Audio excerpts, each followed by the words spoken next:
Hi everyone, I'm Craig Schanbacher, Interactive Director with Taylor. Welcome to Taylor Talks. Today I've pulled a few more friends together. Sue, Jess, Troy, and I are going to talk about retiring leadership. Any mature organization, and Taylor is not unique in that, has great leaders. Those leaders have skills and experience that are invaluable, and then something happens. They decide to retire, move on, or change roles. What do you do? How do you pass on that information well? How do you make sure the next generation of leaders is set up? And then what are some of those techniques to just do that well, to set up an engaging environment where everyone can learn from everyone else?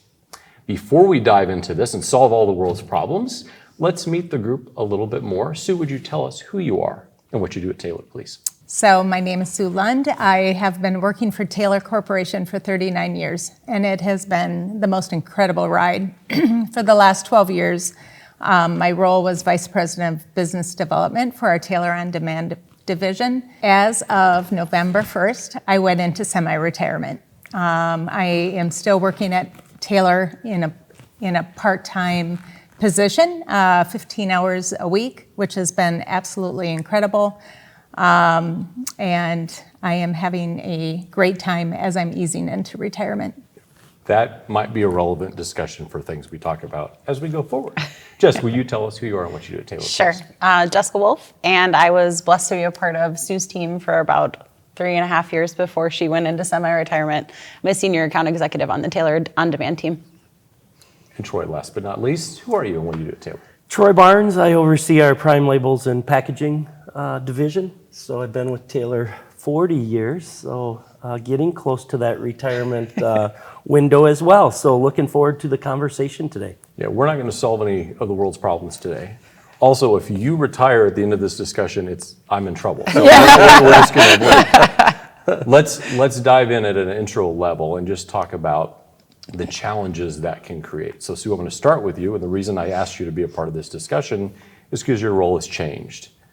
You lead a team, that team is successful, you engage with the team, I know you love that team, and then you say, oh, I'm gonna change directions. That creates some gaps, et cetera. Will you walk through in your mind what were some of the major aha moments for you? What are the issues that's gonna cause? Honestly, it's really our responsibility to create a succession plan throughout our careers so that we don't have those issues.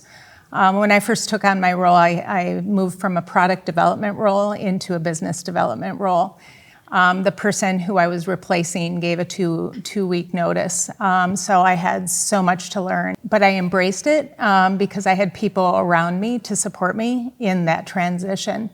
It probably took me a year or two, really, because of the growth and the depth of knowledge that I needed to create. And honestly, I'm still learning every single day.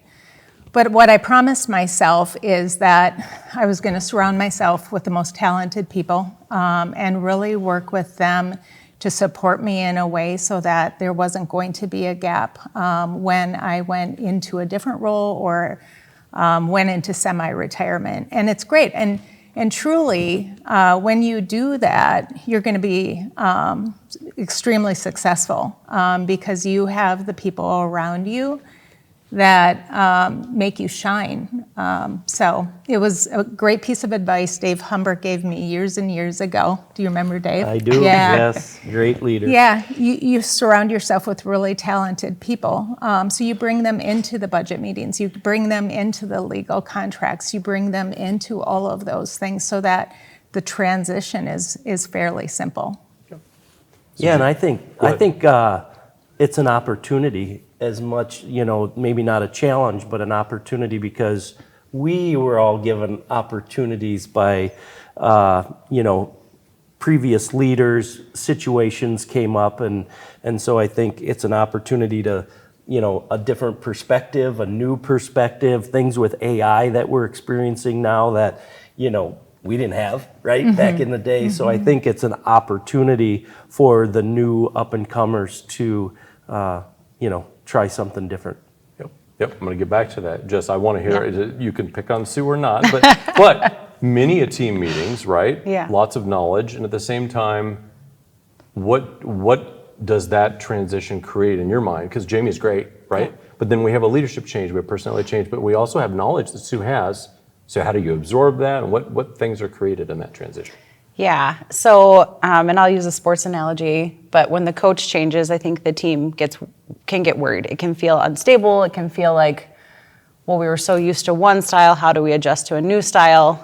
So I don't know that Sue did a beautiful job of making us all feel like we had ownership in our group. She led with a servant style of leadership that allowed us to thrive and for her to support us in a way that it didn't feel like we didn't know what our jobs were going to be when she transitioned or made the transition. And it wasn't that, and we were all so happy for Sue. And so it wasn't necessarily it was an opportunity for us to make a change in leadership, but I don't know that it affected our team in such a way where we were worried about it because of the way Sue led.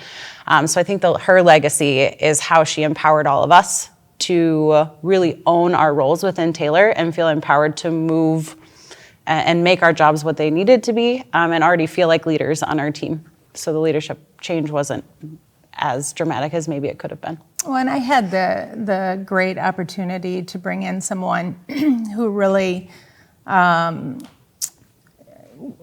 was everything I wanted for the team, right? So Jamie, the first day I met her, I knew she was something special.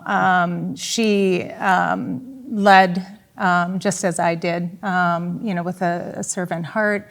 And I could see the potential that she had to take our business to a whole nother level that we will have in the future here. So it was really a wonderful opportunity for me to be able to work with her for a couple years before we were able to make the transition. Yeah. I think to brag on you, and this is where we all get to be humble and think about it, but taking good notes and making mental notes of what you've learned and being it so you can pass them on. Troy, we've done your leadership bio, and you got asked, I think the story was like, hey, would you go to Florida? And it was a quick transition, and you're thrust into leadership. How do you start that process of, okay, now I'm in a different role, but I'm absorbing everything like a sponge, but you have to document and you have to make good notes and keep a tab on things so that when you are ready to pass on some knowledge, it's ready. How do you do that as we learn so much? Yeah, that's, I think, the challenge, right, is there's so much going on in the business with the people in the economy. There's been so much in the last 5 years that it's just changing so quickly. And I think to be able to adapt and adjust and pivot, but yeah, keeping tracks, I think we try to keep it simple, right? And I don't think we have to overcomplicate it. I think at times we do. And I think if you can just keep it simple, it's kind of like balancing your checkbook every day, right? Balance the checkbook every day and make sure everything is good. It's those simple things in business that look at the business every day, right? Incoming sales, outgoing sales, quality, production, all of those things together to be able to pass that on to the next generation, right? So I don't think it has to be rocket science. Yep, make good notes, make an attempt. Yeah. We're all taking notes, but just with the least time at Taylor, only the four of us, what do you do daily, weekly, yearly to document well, to be ready? Because there's a moment you had that meeting with Sue and she said something, and you're like, ooh, and you write that down. But if you're not ready, or you don't think about it till it comes up again, but what were your practices to make sure you were ready, you were documenting, just being ready for that advice? Sure. Advice for anybody is always ask really good questions. Don't be afraid to be the dumbest person in the room. I didn't grow up Taylor. Sue brought me in. I had several different roles prior to joining Sue's team. Her knowledge of having such a long tenure at Taylor, you just say, stop, hold on, I didn't understand what you just said. Knowing that there was something there that I was gonna need to carry or take with me, just to not be afraid to stop and rewind, unwind whatever inherent or tribal knowledge is encapsulated within you, and then either document or put that somewhere, but just continue to ask really good questions until you fully understand and not just breeze through something. Yeah. It's so much more than just documenting, though, too. It's really jumping into all the different parts of the company because, we are in sales, but we have to understand our operations. We have to understand our business to be able to be successful. We're out on the production floor learning about our equipment and having exposure to our people and listening to what the people on the floor are having to say too. It's not a classroom. It's really just really embracing the overall business. Yeah. In a big way. Hands-on a little bit, right? Totally. It isn't out of a book, I don't think, No. right? Certainly that can help you, but that knowledge of walking the floor and seeing what we do and do well, where we're having challenges that we can pivot a little bit, right? And help our customer, but also help our manufacturing folks. Those are the things you see. We always say on the Gemba. You got to be on the floor. You got to be on the Gemba. That's where you're going to see and learn. And I think that it really is that more that classroom than book knowledge. And I think there's so much of that in our organization. I do think it's hard. How do you transfer that knowledge? And then I think of all the acronyms Oh, that absolutely. Taylor uses, right? I mean, So as many. a new person, right? Right. What? Yeah. So I think that Yeah. is hard. And I know one thing that Sue has always done a really good job is leading from example in connecting with people and developing relationships. And I really think that's how you leave a legacy. And that's how you've left a legacy, Troy, I'm sure similar to you, is making those connections throughout the company with our operations leaders and leading your team by example. So Sue's got relationships with these people. I must need to know them too. And there's a reason. And what can I learn from those people that she's gained? And so as she moves on to another role, I know who my people are. I know who my people are. If I have questions, Sue has that knowledge in her head, but when she's not there, I know who to go to. We're never going to have a moment where, oh, this is going to be easy, because you all have gained lots of information. Sue, in your video and things we've had discussions on, oh, you're going to have to be an expert at P&L. And maybe you weren't, but you surrounded yourself by great people. You Totally. started out on the floor, and then you're going to be put into leadership, but then decades of experience. That's not an easy transition. So again, maybe it's forming just best practices on sharing it. Any thoughts on, as you gain that much information, 4 years, 26 years, we try to absorb, but if you've been here 20, 30, 40, 50 years, wow, that can feel overwhelming. What do you do to, again, pass that on well? Any other final thoughts on that?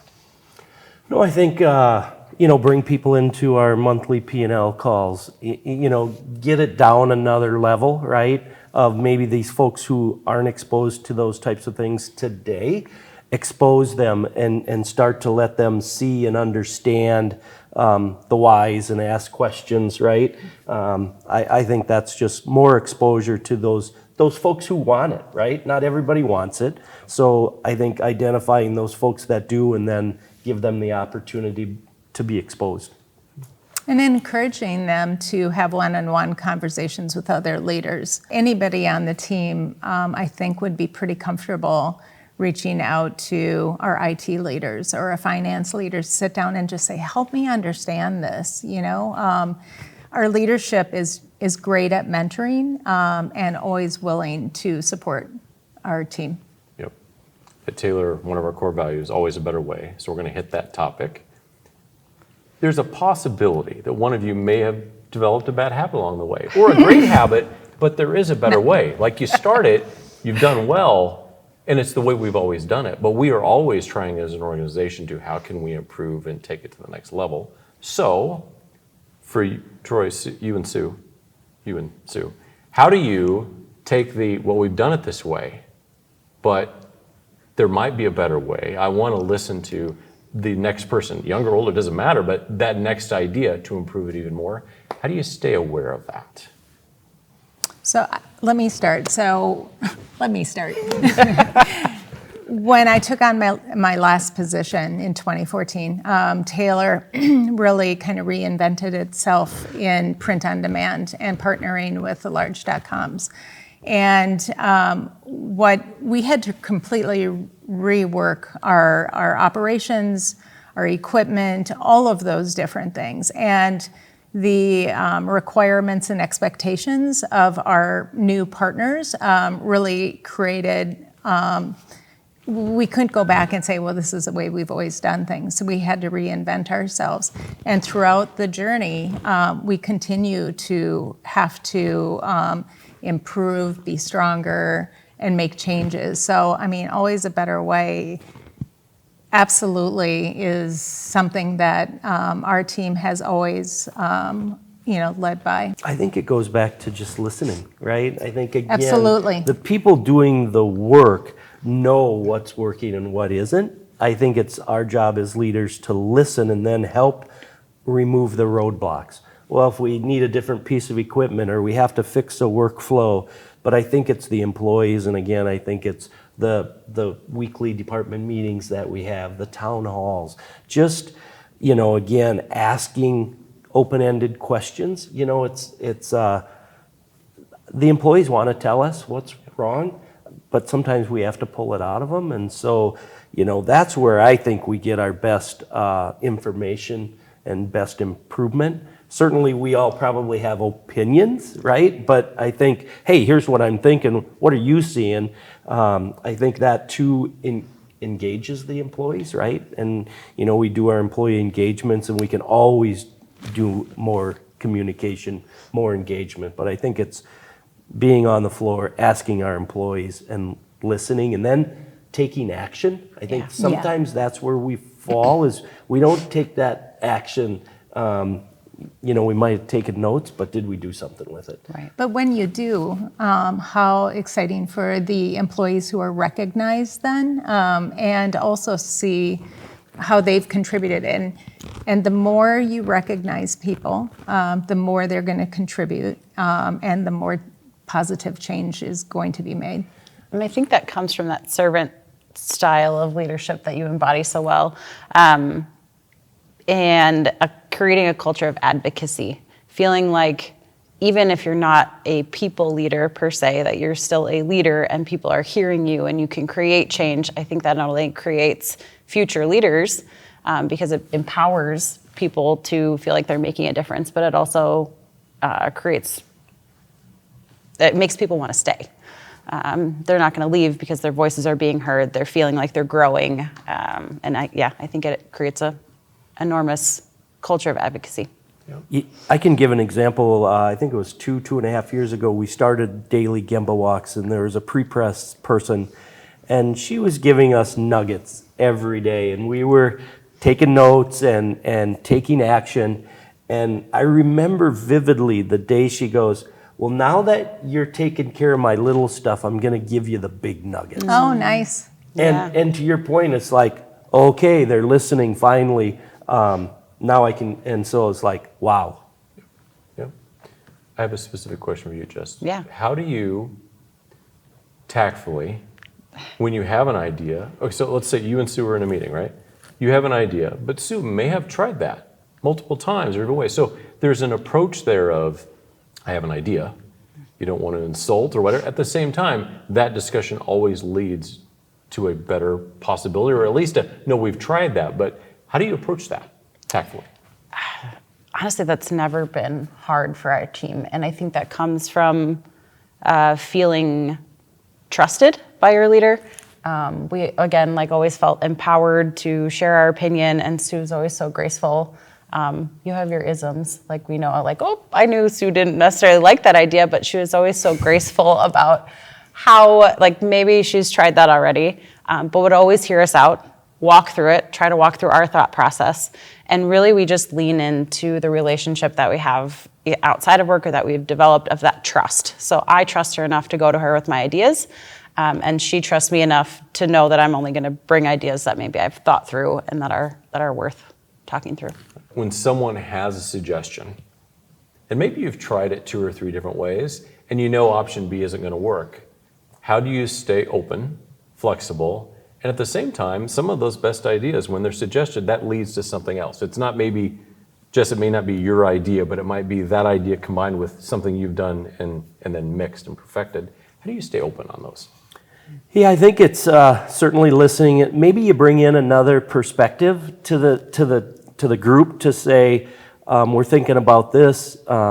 We've tried it before. Maybe can we modify it and things? So I think I always tell my team, there's nothing they can do that's going to break us so bad that it's like, oh no. We can try it, and if it doesn't work, pivot and adapt. That might be 2 weeks down the road, it might be 6 months down the road, but let's try it. If we're not moving forward and trying new things, we're going backwards. And so that's what I keep trying to instill. Now, there's a part of that there's risk in that, right? And at times we're risk adverse, for whatever reason. And so I think encouraging people to take risk and go, it'll be okay. We can change, right? So those are ways I try. Now, at times I can be opinionated, so that can be... No. So I have to be aware of that, right? Because I certainly do have probably my thoughts and ideas and perspectives. And so as I've gotten older, probably be more aware of that. And so I can just let the team know, look, let's have some good, healthy debate. This isn't bad, right? And try to work through and encourage that, because you can get them sometimes where they just shut down, and you don't want that. Yep. Right. Sue, I know you're open to feedback. You've always been a learner. Not that I've experienced. A learner, a fixer. But how do you then keep that ear open for that idea? Well, we've tried that, but then someone else on the team says something and it's close, but maybe it's a little different. How do you stay open to those new ideas, that next idea? Understanding the opportunity and also understanding the business challenge really helps us as new ideas are coming to us. So we have a roundtable on Wednesdays where everybody's going around the table and they're talking about challenges, wins, all of that. And it's a great opportunity for us to even brainstorm as a team. So there's always going to be business challenges. There's always going to be opportunities, and we need to really work as a team to embrace that and go for it. Because, it may come in, here's my idea, and it will evolve, and that's exciting too. And Troy, something that you said about we're not going to break anything. Well, I've broken a few things in my time. But being okay on the other side of that and knowing that you're supported in that it's okay to not make a mistake, but almost make a mistake. Get messy, change the way that we're doing it, because it may come out completely different than what you expected, but it may be better than what you anticipated. Yeah. So I'm going to wrap up with I'm going to give you an A and a B, so I'm giving you all flexibility. I would love either an example of where passing on information has worked incredibly well, or maybe just a strategy or a tip you have. Because Sue, you've moved on, going to stay with us and do some sales. At the same time, you've seen a lot of this. Troy, you've been in your leadership role for a while, but having that ability to say, yep, I'm going to have this in mind. So again, for the audience, for the people watching, what is a recommendation? Either a strategy, hey, do this, keep this in mind, this will help you, or an example where it just worked really, really well. So Troy, I'll start with you. Yeah, I think it's just be curious. Ask a lot of questions, right? I think that's where some of our best thoughts and ideas come from. I think it starts asking the customer a lot of questions, right? On the sales side, what are your challenges? How can we help? And then on the operations side, again, why isn't this working? Why is this working? What do you think? And blending that all together so it's a win-win on the customer and the company side. I think just being curious and wanting to learn more, right? I think I ask a lot of questions, right? Just because I don't know and I want to know. And so I think I encourage my team, ask questions, right? I think you can learn and get a lot of perspective that way. I think the other thing is just making sure that we're sharing the things that have worked for Taylor. There are a lot of things that have worked. I mean, as simple as a production card and keeping track of orders and what we're doing. I think, again, metrics and keeping track so you understand the baseline and then you can build on that. They're not difficult things. I think it's that willingness to stay with them and do them, right? I think sometimes it's easy to get lost in the shiny new thing instead of sticking to the core of what's really made Taylor successful. And there's always a better way, right? That has been core. And so if you always are asking that question, you're going to naturally become better and come up with ideas and involve the team, I think. Sue, any thoughts? Yeah, I love be curious. I agree 100% with that. The other thing is just surround yourself with really good talent. And that will be talent on your team. It'll be on all the teams that you depend on. As I said earlier, the IT teams, the operations teams, the finance teams. We are blessed to be able to tap into that and have the openness from everyone to be able to support our group and work as a team, brainstorm together. Yep. Just any thoughts, any strategies on staying receptive, learning, gaining, passing on? Sure. I mean, I talked a little bit about asking questions and being open to new ideas, not being afraid to be maybe the least smart person in the room. So I think all of those things are important, but I think also feeling comfortable taking risks. As somebody, lean on your leader, lean into their advice, their mentorship.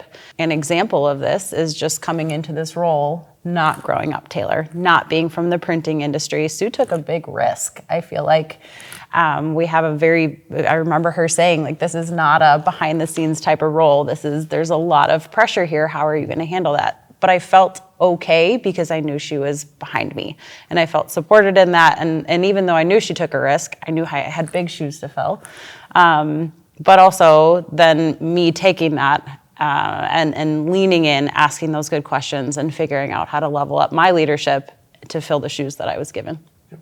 Awesome. I think it's also encouraging people to answer their own questions. You do that well. You do that really well. Well, I was taught by Bill Rose. I used to go into his office probably weekly with a question.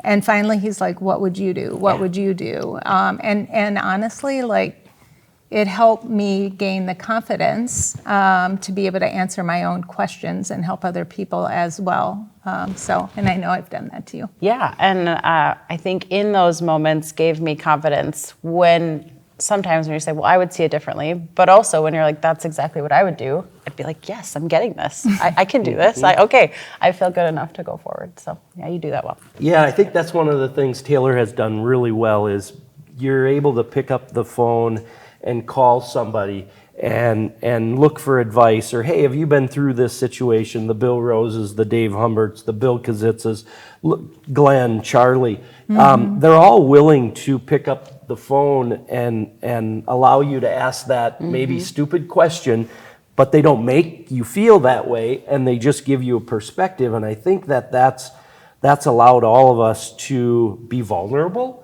right? And to grow as leaders and things. So I think Taylor's done wonderful with that, of having that network. And I think that is one of the things we have to push down is who do you call? And how do we get those relationships started so they feel comfortable that they don't have to wait 40 years for a phone call? It could be 4 years, right? So I think those are some of the things. Yep. So most importantly with this discussion, I want to say thank you for sharing your insight. We always want to share information at Taylor, and this is not an easy process. We have to do it all the time. We appreciate your leadership, et cetera. For everyone at Taylor, please be asking those questions. There always is a better way, but it's finding that opportunity to ask, and we hope this is a helpful conversation for Taylor and other businesses as well. And we will see you next time on Taylor Talks.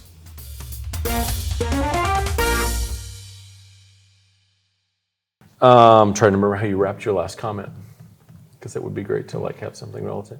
I don't remember either. Yeah, because it was all about being prepared and approaching that. And who has a checkbook? Who balances their checkbook? My wife. What? It was an Wow. example. Every day, Sue, Excel spreadsheet. Every day at 6 a.m, she's in the bedroom going through what I spent the day before. Jay Nestler and Ben Kaus made so much fun of me like 10 years ago at the Circle Inn about my checkbook. I'm done. I was done. And I'm fine. You're all right. I'm okay. Good. Good. Yeah. There we go. Good. I love the fact that you're all relaxed. It makes my job easier. Now we're going to go back in. Okay.